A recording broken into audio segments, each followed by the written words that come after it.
1 minute warning!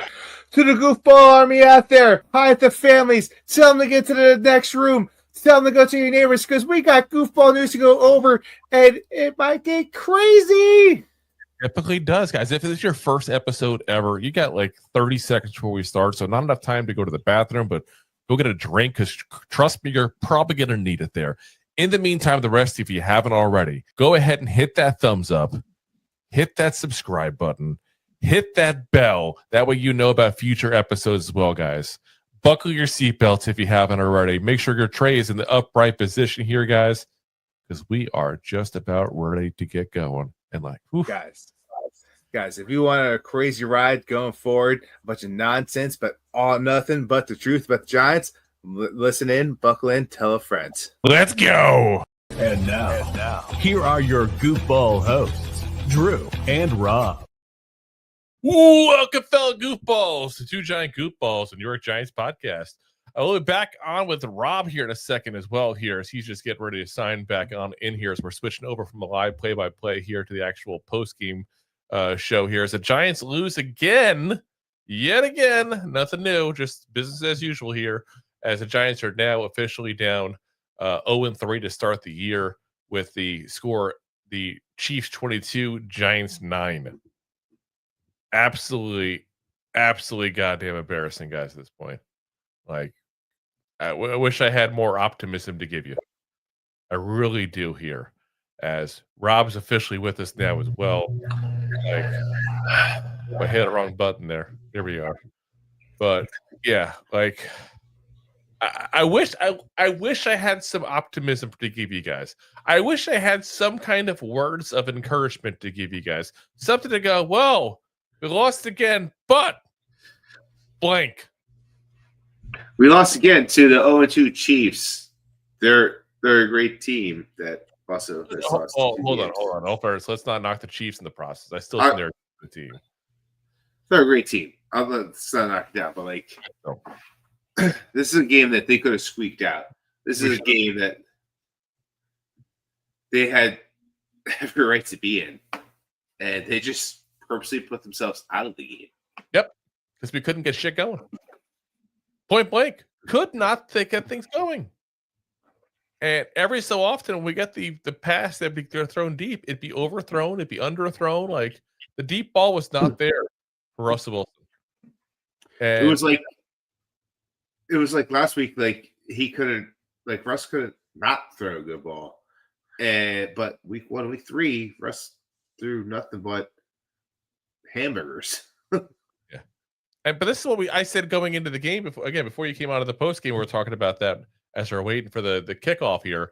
It's like, you look at what the Bears did against the Cowboys this week, and the Bears just annihilated the Cowboys defense. And it made you go into this game going, was this fool's gold last week? Because here's a team with a bad quarterback in Caleb Williams. I'm sorry, I know some people still like him, but I don't think he's a good quarterback. And he destroyed the same team that Russell Wilson destroyed. To say he's a bad quarterback is not fair. He's at least an average quarterback at best. It's fair enough. That's what Russ should be. At best. Clarify. Yeah, listen. We're in agreement. So, like, I don't think he was number one material in the draft. Yeah, neither one of us did. But you look at this whole team, and you're like, God damn. I mean, Russell Wilson on the day, 18 of 32, 160 yards, 2 interceptions. By the way, could have easily been more interceptions. That's how bad his game was. Very easily could have been more than that. There was a point at a little after halftime, his PFF rating was at 19.9. Yeah, like it's that bad, guys. Like, they just gave out Jolly, what's his face, Rogers, a 99.9, the highest rating. Russ was about to point to get the lowest rating in PFF. Yeah, like, it would have been a historic weekend for PFF. So, is it time for planes next week? Like, is that where we're at? It's time to get the planes and the banners going. Like, planes, trains, and automobiles all gather around MetLife and just start waving whatever flag you have. That's 100% what's in. Yeah, I mean, And this is where I'm at, folks, point blank at this point. If you are a Giant fan, which I assume most of you are that are watching, listening, stop going to the games. Stop spending money. Like we talked about the last year, we said the same exact thing. And in the end, John Mara will listen when every single one but the very first home game is an away game for the Giants. I'm telling you right now. And I know I see Deb saying playing didn't change a thing. It didn't. It also happened very late, but it also embarrassed the hell out of him. John Mara has a lot of pride in what he does. I was about to say. I don't know why at this point, but he does. Listen, if you're one of 32 people that own an NFL team, or I guess there's technically more, but like if you have that small, minute chance of owning an NFL team, you have an ego. Yeah. But like that's just plain simple. Like that's the type of person that owns a team. Granted, it's been in the family a while. Third generation. Yeah. It's not like, Jacksonville Jaguars where whoever just comes in and just buys the team up. Jaguars right now. Let's be honest. We couldn't even beat the Jaguars. Who would probably make him look like the Chiefs? And I would love for someone in the media have the balls to ask him point blank how he likes the continuity he asked for. Because that's what he said. Why can't fire Dable? Need continuity. Freaking-nuity. Giants sucked 2 years in a row. Gave you no reason to hope for 2 years. It wasn't like we were bad and it's like it wasn't embarrassing, but it was kind of like we didn't quite play up to expectations. No, we've been embarrassing now for the third year in a row. Well, here's the problem with the continuity is, the problem with everything is we've been consistently getting worse since Dable has come in there. Yes, the first year, like everyone played the balls off for Dable. Yep. That's it. Like, but every you win 9 games, but you win 9 games. You win 9 games, 6-3, and then I don't know if we gave you 3 once this year we were playing. Yeah. But like I said, every single bounce went our way that season. If you really think about it, like we got pissed off, people called it out, but they're not wrong. Like seriously, they weren't wrong. If you look at what that season was, like that was a season that, quite frankly, we had no right being where we were. Absolutely no right. And we go to here we go. I got the schedule up now for 22. We had the Titans. We beat them by getting our 2-point conversion at the end, win by 1. Yeah. We got the Panthers. We barely beat. By the way, the Panthers were absolutely goddamn pathetic that year. We got the Cowboys we lost to. We got the Bears we won with no quarterback. Remember that? Saquon was in the backfield taking direct snaps because we had no goddamn quarterback, and we still somehow won that game. Squeaked out a win against the Packers. Squeaked out a win against the Ravens. Literally won against the Jaguars on the 1-yard line. One more yard, and they would have won.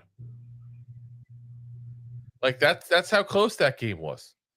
We were up by 6. The Seahawks we lost to. The Texans we beat. Lions we lost to. The Cowboys we lost to. Tied with the Commanders. Got beaten up by the Eagles. Barely beat the Commanders again.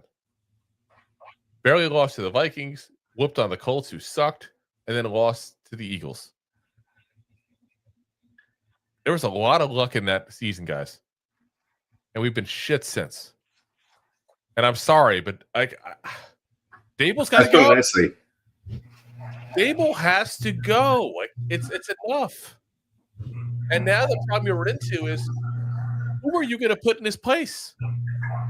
It's the big problem. Is what are you going to put Kafka in his place? You going to put Bowen in his place? What are we doing here?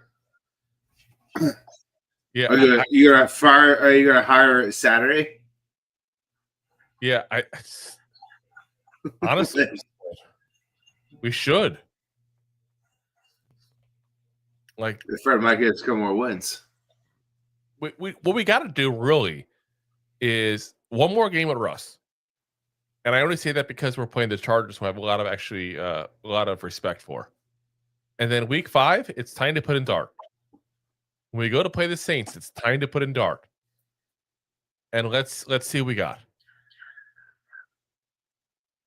Because that's all this season has left now is what do we have in dark. I cannot stress enough. That is all that matters. This team cannot overcome an 0-3 start and make the playoffs. This team, point blank, is about to have 0-4 start. Because if you don't think the Chargers are going to whoop the you-know-what out of us, you're kidding yourself. The Chargers are going to whoop us. Point blank. Especially after the performance there against the Broncos. The divisional, like, their little brother matchup against the Broncos. But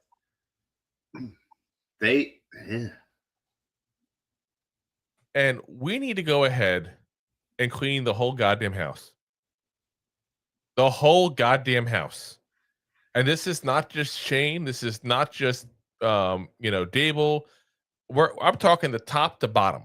Someone needs to come in here and go ahead and point blank have complete control of what happens in that building. Not named Mara. And does it have to be Steve Tisch? I don't know. I don't know how much Steve Tisch is actually involved day to day. When Steve Tisch comes to town, it's not very good. That's kind of their reputation. When Steve Tisch comes to town, shit's going to happen. Because he only comes in when he's either really good things or really bad things. And obviously, we haven't had anything really good coming. It's been a long time. Yeah. So, No Name says, guess Nabers is no ABJ. He didn't do anything. He couldn't get the ball. Couldn't get the ball. That's where it is. And I'm just telling you guys, point blank, this is where this team is at. We're at such ineptitude right now. We have to go ahead and change up everything. And the only way that's going to happen is all of the fans revolting, point blank.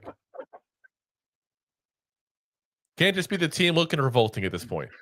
The fans have to revolt. Stop buying their shit.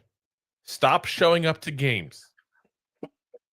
And by the way, I say that knowing fully well that obviously I have a Giants shirt on. I'm surrounded by Giants gear. As I'm wearing a Giants hoodie with Giants. I get that. But we need to stop.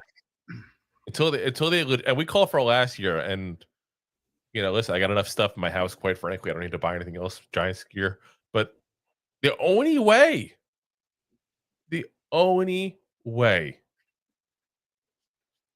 to get anything to change is to affect them in the pocketbook. Yeah. That's the only way. That's the only thing they care about. Point blank is their money. And say they have us caring so much about this team. And look what happens. They don't care. Continuity. That's what they said about Dable. They wanted continuity. And don't think for a second that you guys didn't embarrass the hell out of him with the $5, $10 seats on StubHub last year.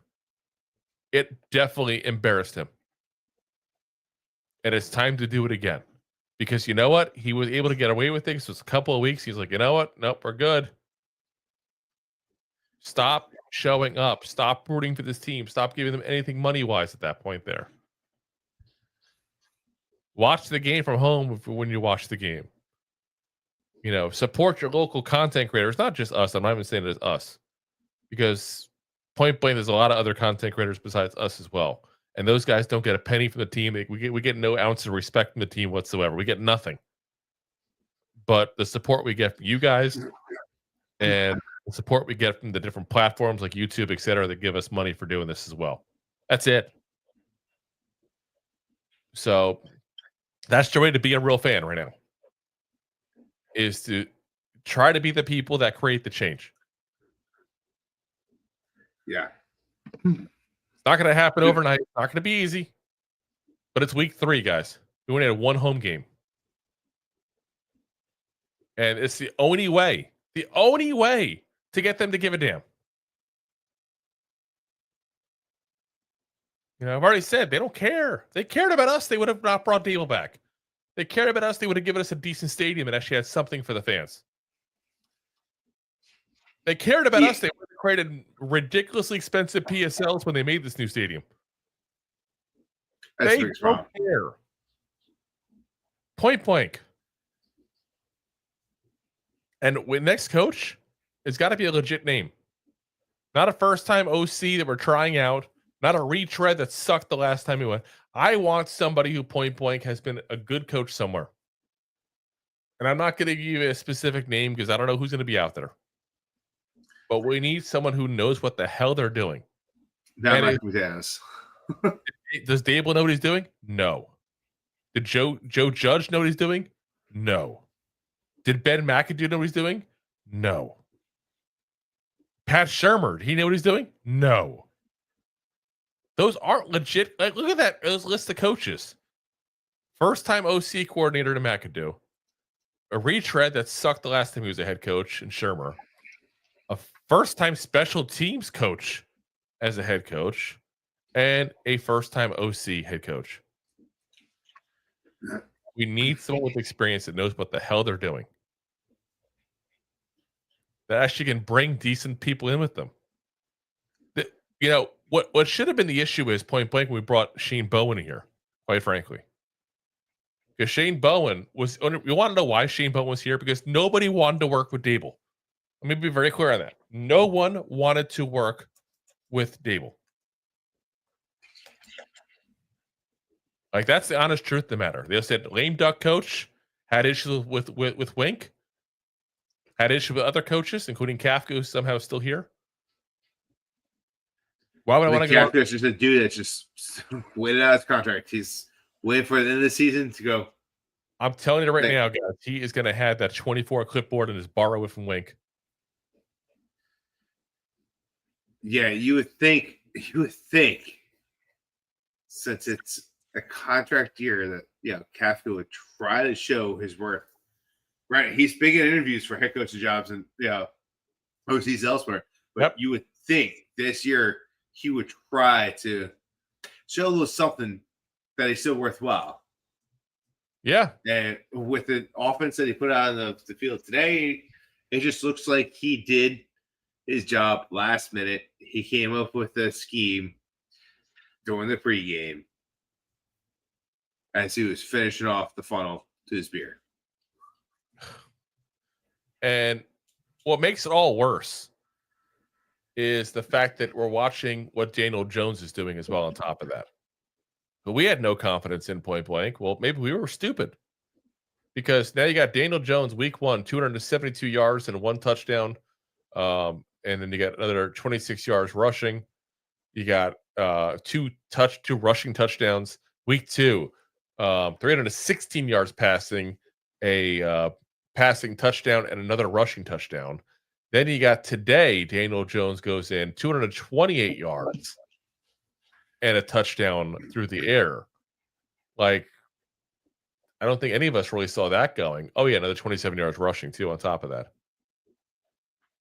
Yeah, he's... Like, you want to keep the players? Yeah, he's leading the NFL like one of the best quarterbacks right now in the league. So, yeah, but it was his fault why we sucked so bad last year. Hey, listen, he was horrible last year. Let me be very clear on that. I still even blame the Giants for moving on from him.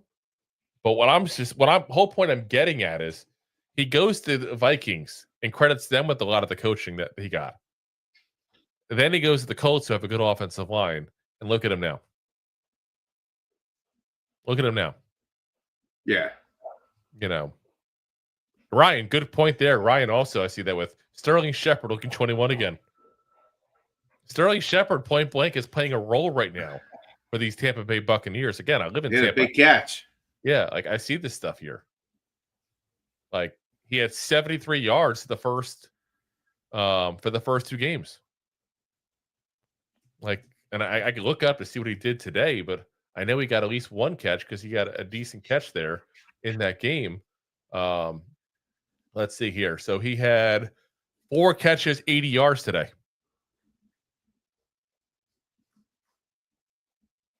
what I'm saying. And No Name says, I'm happy for Shep and Daniel. Let me be very clear on this. I cannot be more happy for both of them. Point blank. Now listen, I just broke down. You put up the stats he's done thus far. If he continues the path he's doing, he's going to put up over 4,600 yards. Yeah. DJ. Yep. Like I said, and that's what I'm saying. I'm not rooting against those guys. Do not get me wrong, please, in that, guys. That is not what I'm ranting about. What I'm ranting about is the fact that people leave here, get better. People come here, get hurt. Yeah, that's the biggest issue. And that's the issues, both of them, right there. Why? Because the ownership doesn't just not give a damn about us, but they don't give a damn about the players. That's why they put that crappy turf in. That's getting players hurt left and right for years. And the players have begged them to go to grass, but they won't do it. And it's not that expensive. Not that expensive at all. They just don't care. They don't care. Yeah, the biggest thing is MetLife. We talked about it before. Big Vanilla Stadium. What it is a cash cow, is what it is. Right. It's vanilla. You could use it for Giants, use it for Jets. You could use it for World Cup. You could use it for whatever sport you want to do. I know it's awesome. Concerts you can put in there. You can put it in different like assemblies and just whatever you want to, because it's so vanilla that it doesn't make a difference. It's just But you could have done that and still made it a fan experience, but that would have cost money. That would have cost money, and that's what they didn't want to deal with. They didn't want it costing money, and it's another sign that they don't care about the players. They don't care about the fans. They don't care about anything except their own pockets. And I'm just getting really, really fed up with this team as a whole. And like I said, I appreciate you all coming in here with us and talking about it, because I get it. Like, it's frustrating. We're here because, quite frankly, we have to be. You all don't. So seriously, much appreciation you all for being here. We got over 100 people right now watching us. It's just like I said. It's absolutely insanity here. And in this game specifically too, it's like, I got to be honest with you. I knew it was over the very first shot, the very first drive. You know, we go ahead and we get a chance to kick a field goal. We don't do it. Why? Because we don't have a kicker. 3 years in a row, we don't have a kicker. Because we keep bringing back the same damaged goods kicker. And I got all the respect for Gano for everything he's done over the years. Let me be very clear on this. I do not blame Gano. This is coaching, hands down. Because listen, we know, you don't want to part ways from Gano because he's one of the best kickers in the league that's been around, that's you can count on when healthy. That's cool. If that's the case you want to do, you have to have someone to back him up when he gets hurt. Or just accept the fact that he keeps getting hurt and move on. Exactly. But I'm just saying, you have that option. You know he's going to get hurt.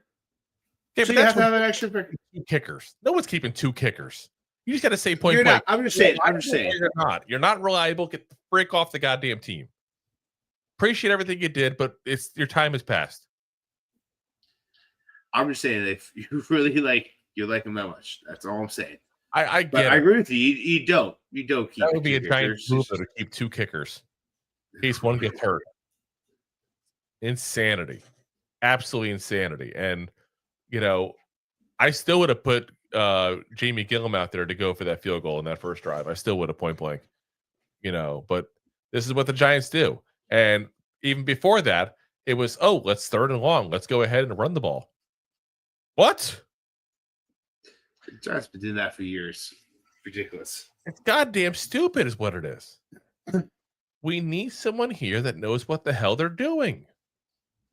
We don't have it. We haven't had it for years. Yeah. And I'm serious when I say I want someone point blank with a pedigree of doing it right. No more of this freaking first-time head coaches, retreads that sucked elsewhere.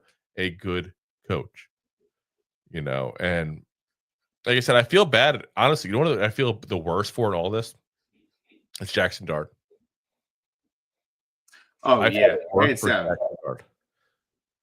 He has to be so damn good when he finally starts to play for him to have a chance to stick around here as the number one quarterback. And that's not fair to put that on that kid. And the whole reason he got put in that situation is because Mara didn't have the balls to cut the cord with Dable last offseason. Yeah. So now he has to be so good to convince the next coach to keep him. And hopefully not catch himself in a DJ situation where you play good enough, but you're on a short leash.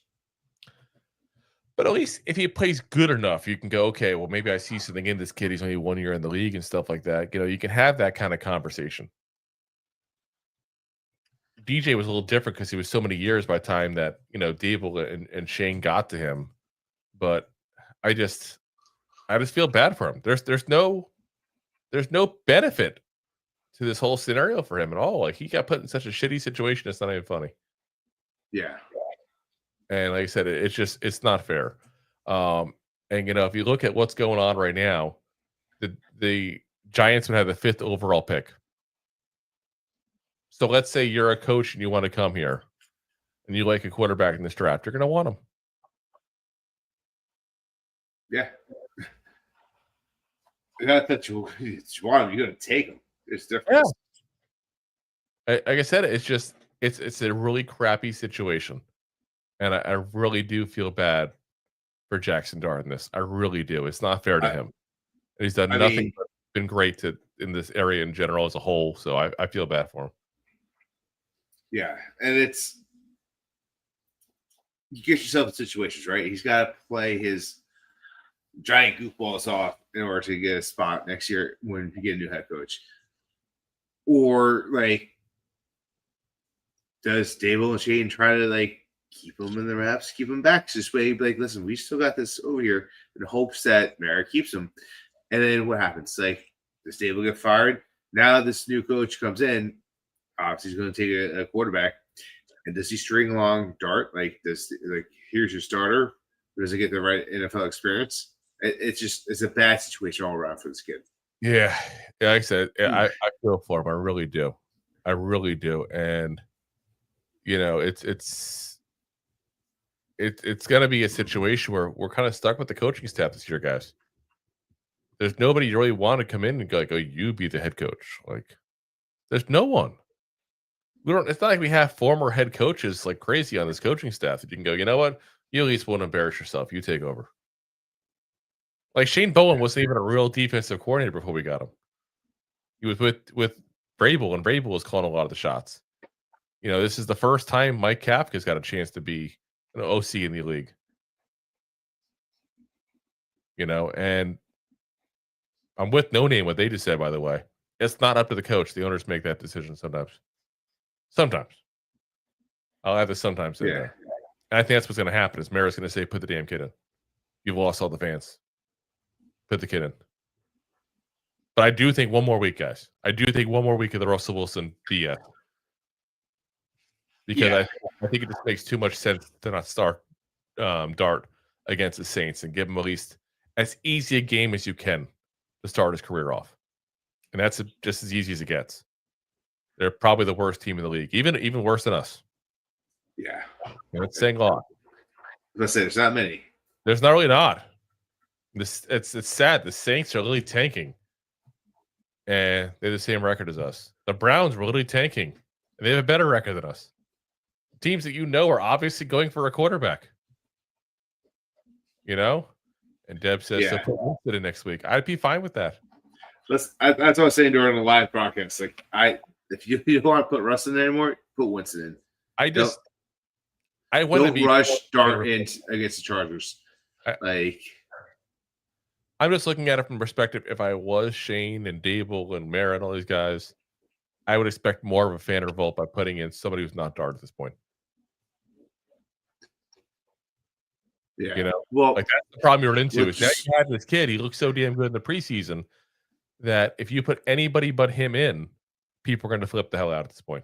No, because I'm going to have to agree with Ryan here because there's a lot of fans out there that are just going to say anyone but Russ. Oh, don't get me wrong. So there's definitely that. So that's just saying anyone but Russ. You're going to get fans out there that are upset because they want to see Dart. They want to see what the Shiny Toy has to do. At the same time, it's listen, there's also fans out there that kind of talk like us.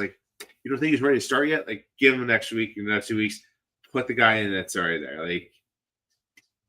They're gonna get some guys with friends, so they're like, all right, who cares? Just see what happens.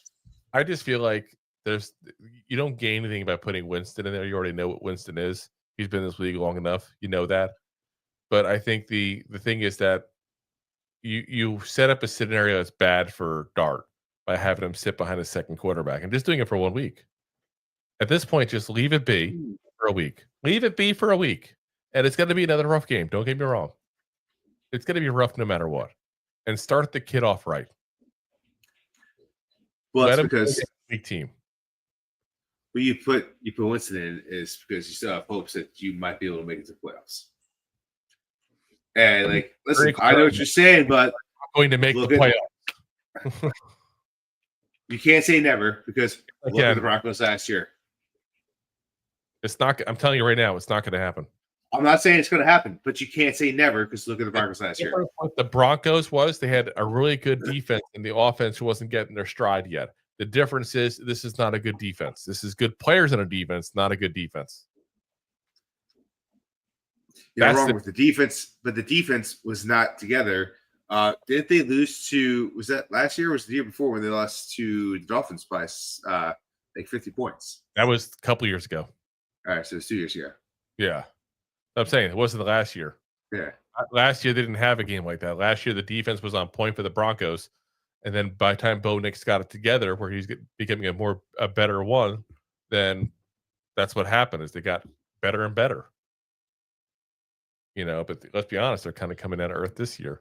But like I said, to me, I just think give it another week.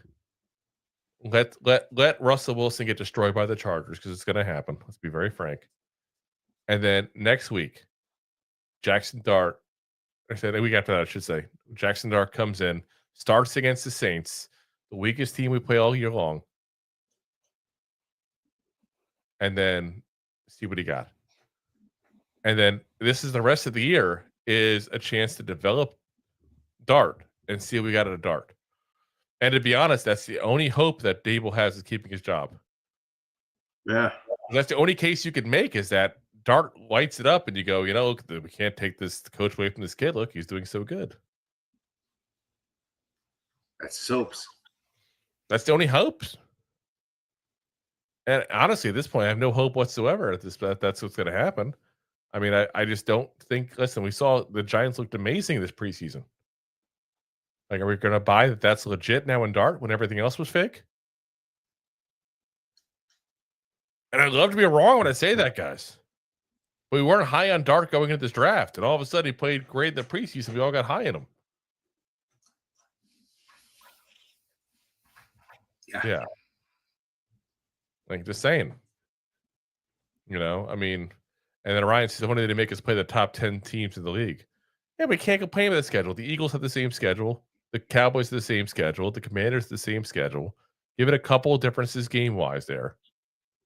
But this Giants schedule is not as rough as people make it seem like. I'm sorry. It's not. I know it seems like it when you look at some of the beginnings of it. Don't get me wrong. Like, we got the Chargers next week. Tough game, okay? They're not a powerhouse, but they're a really good team. The Saints, worst team we play all year. Eagles, should lose that one. Broncos, they're 1-2 right now. Eagles again. The Niners, who barely squeaked out a win versus the Cardinals, and everybody and their mother is injured, basically. The Bears. After that game, that's when a lot of people come back. The Bears, that's it. The Bears, I get it. They beat the Cowboys today. They've looked so crappy the first 2 weeks. It's not even funny. The Packers, who just lost to the Browns. The Lions, who have not looked as good as they had prior years. The Patriots, they just lost to the Steelers. They don't look that good. The Commanders, we usually play them close. The Vikings, who knows how healthy they'll be, that they would just wallop the hell out of the freaking Bengals. The Raiders, they're not that good. And then the Cowboys, who we almost beat already. This schedule, guys, is not as rough. Like, at a certain point, we got to recognize the schedule is not the issue. It's the goddamn team. Point. It's definitely both. Like, listen, it's definitely the team. But it's also the same time, like, I get what you're saying. Like, you come off and who do you play week 1? Big loss. What? I said, like, I understand what you're saying, but, like, let's review the schedule, right? Kansas City. Yeah. Week 3, Kansas City, right? We've talked about it before. Bit of a dynasty. Bit of a good team there, right? Yeah. Mahomes, one of the best players in football currently. I still say in all football. I'll even give him that. Yeah, that's what I'm saying. Like, it gets proven otherwise. So he makes things happen. So, to be upset about that, it's no. I'm not upset about that. Let me be very clear on that. I'm not upset on Mahomes and how we played Mahomes. I'm upset how we looked absolutely pitiful. We looked pitiful, but let's go back to what we talked about a month ago. We lost this game. All right. Let's go back to what we talked about a month ago against Cowboys. They've had our number. We lost against them. So we did play them a lot better than what we thought originally. Yeah. Granted, we should have won that game. Commanders, we thought we had a possibility to win the game, but that's also the returning team that was in the NFC Championship last year. But it's not just that we lost; it's how we lost. I hear that. We're losing because we're playing sloppy, because we're coached horribly, and the offense just doesn't work. But you're talking about schedule, so that's first 2 weeks. The schedule is rough. As far as but I'm saying team, it's not just that we lost. It's how we pretty much thought we would be either at best 2 and 3 in the first 5 weeks. So to say that we're probably 1 and 5, it's not that far off. But it is schedule. But it's also coaching. We could have been a lot better with the talent we've had with coaching. We could have done better. I'm just saying, you keep saying schedule has nothing to do with it. It does. To be at the record we're at, it does. Here's the thing: did we not give away that game against the Cowboys? 100%. We should have won the game. We should have won the game tonight. Give away today with the Chiefs point blank. We could have been 3-0 if we played the cards right. If it was for coaching, 2-1, and say we played crappy against the Commanders, and it's just they were the better team that day because they clearly were. But right now, we should have beaten the Cowboys, but Dable was too stupid to go for the goddamn field goal. And then this, because we had no kicker again, and because we couldn't get an offense going, we lost. It's on us. We lost this game so much more than the Chiefs won it. It's not even funny.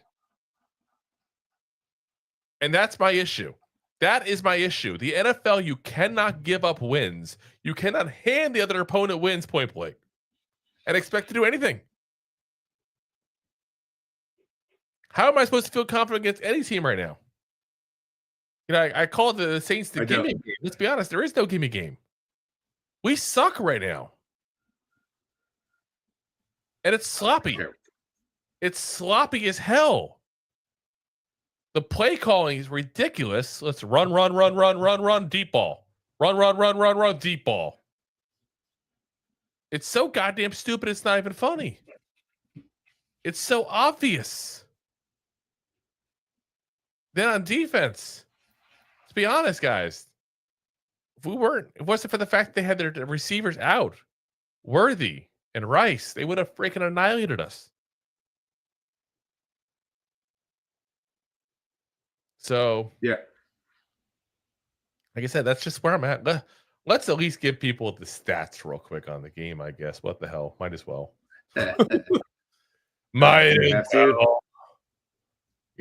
So Patrick Mahomes on the day, 22-37, 224 yards and 1 touchdown.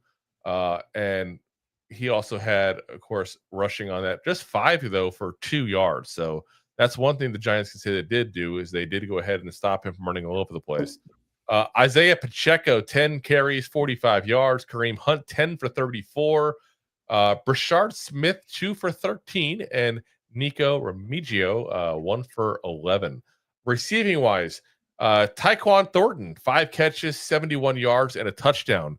And by the way, what the hell, Paulson Adebo?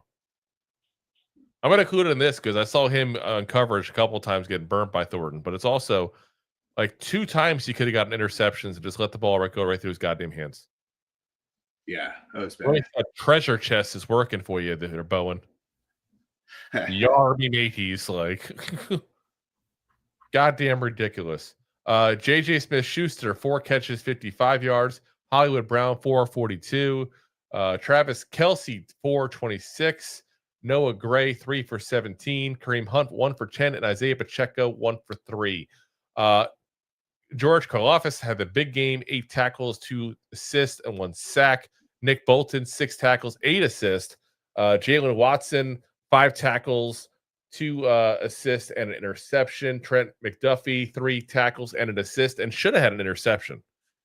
So he just let it slip right through his hands there. Christian Roland Wallace got the other interception of the day. Chris Jones did get a sack, his only tackle of the day. So he's doing his thing there. On the Giants side, Russell Wilson, 18 of 32, 160 yards and 2 interceptions. Like I said, should have been the third. Cam Scattaboo, clearly the best player in this game. 10 carries, 60 yards, and a touchdown. Tyrone Tracy, 7 for 29. We have to see what happens with him with his injury, as he was taken out of the game there with an injury, arm or shoulder area there. Russell Wilson, 5 carries, 27 yards. Singletary, 4 for 11. My God, does he look bad in this game? Jackson Dart, 1 for 3. On receiving, Cam Scattaboo, also the leading receiver. Like, that's bad. Your Cam Scattaboo is your leading receiver. 6 catches, 61 yards. Darius Slayton, 4 for 30. Wan'Dale Robinson, 1 for 26. Malik Nabers, just 2 catches for 13 yards. Again, he was open with a couple bombs being thrown to him. The bombs, point blank, were just misplaced. Yeah, they're bad. Underthrown, overthrown, just absolutely insanity. Theo Johnson, 1 for 10. Tyrone Tracy, 2 for 7. Chris Manhurst, 1 for 7. And Daniel Bellinger, 1 for 6.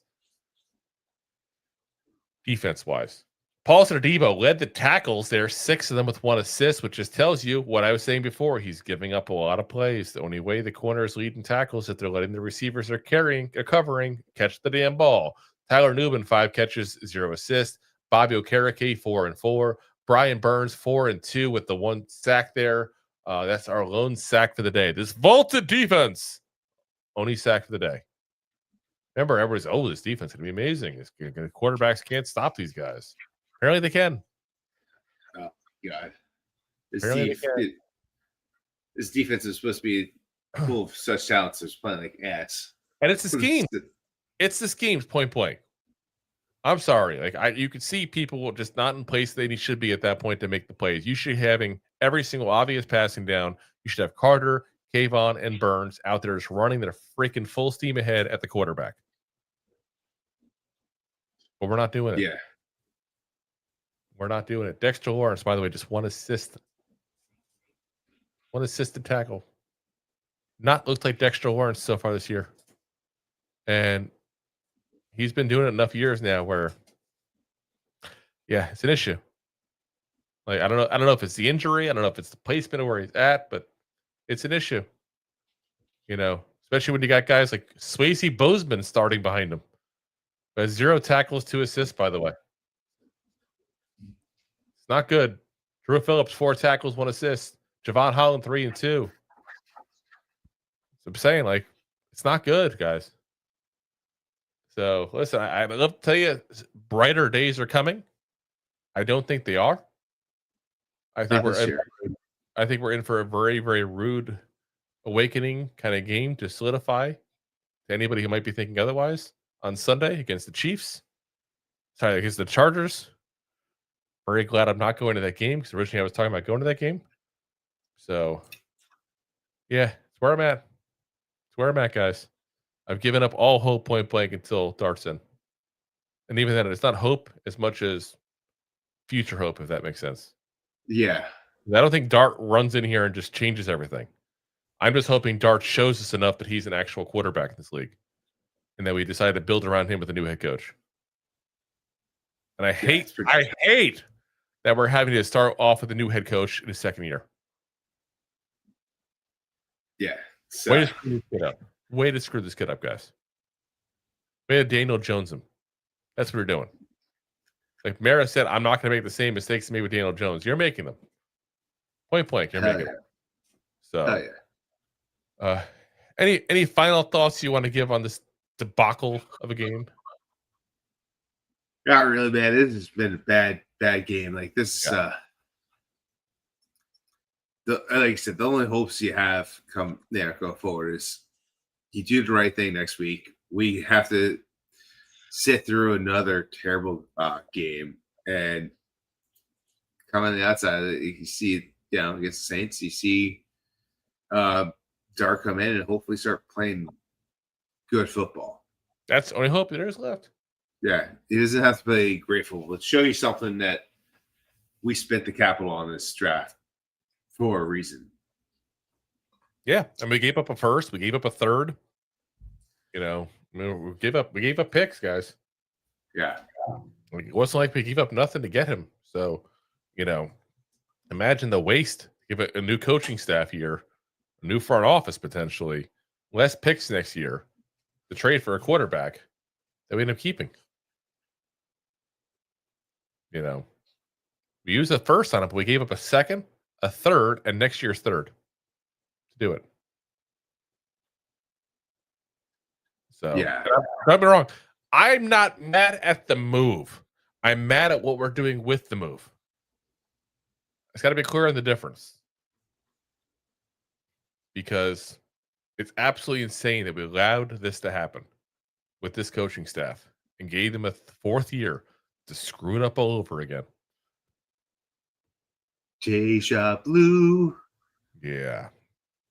So, yeah, listen, guys, that's gonna call it a night for us. It's 12:30 here almost on the Eastern Coast. I know a lot of you had to go to work in the morning. Appreciate you guys for listening. We'll be back again tomorrow night doing our recap of all the week 3 action there, which was just clustered, all kinds of craziness and upsets left and right in week 3, minus our game, of course. And we'll be back talking about that, but along with giving us more thoughts and more news on the Giants there overall tomorrow. But like I said, it's listen, buckle up, guys. It's gonna be a rough one. It's gonna be a long season. Yeah, it's gonna be a long season. We'll be here with you guys. As always, we are live every Monday, Wednesday, Thursday, 9 p.m. Eastern Standard Time, and of course live on game day with play-by-play and post-game coverage there for you guys. We're live, of course, on YouTube, the preferred platform, along with, of course, Facebook, Twitter/X, Twitch, and of course, Rob's favorite, my and of course, as always, we are available the next day on all the audio podcast platforms: Apple, Spotify, iHeartRadio, Pandora, all the big ones there. Again, guys, appreciate you guys for listening, watching with us here. Like I said, I know it's been not a good evening, that's for sure, for any of us there, but misery loves company, so we appreciate you guys for staying in here with us there. We'll be back, like I said, tomorrow night. We'll see you guys then, and as always, Giant fans, I can't even deal with it. Go G-Man. Go G-Man. Thanks for listening to Two Giant Goofballs, a New York Giants podcast. We appreciate your support. Thanks so much. Please, I'm begging you.